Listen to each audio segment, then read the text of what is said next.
जय झूलेलाल दोस्तों, जीअं त तव्हांखे पतो आहे इन ई हफ़्ते झूलेलाल साईं जा चालीहनि जी शुरूआति थियण वारी आहे। त मां तव्हांखे अॼु अखो पाइण जी विधि ॿुधाईंदमि। अखो पाइण लाइ असांखे सवा पाव चांवर, ॾूंघी, उन पोइ खंडु, इलायची, लौंग ऐं गुल जूं पतियूं हिकु दॿे में ठाहे रखणियूं आहिनि। थोरो सो असां अखो खणंदासीं ऐं हीउ मंत्र 3 दफ़ा चवंदासीं।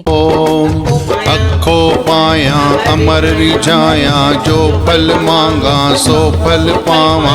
अखो अखो जय भंडारे अखो, अखे अखे वेंती अधकाई। जेई जय जन हे किड़ा, तिन जो साणी अमर लाल। मुँह मिसकीन जाही बटे कणा, अखा पुला कबूल पवन। अखा पुला कबूल पवन साईं, अखा पुला कबूल पवन। जेकॾहिं तव्हां हीअ 40 ॾींहं अखो नथा पाए सघो त तव्हां चंड ॾींहुं या थारूअ ॾींहुं पाए था सघो। तव्हां सभिनि खे 40 साहिब जूं लख लख वाधायूं हुजनि। जय झूलेलाल।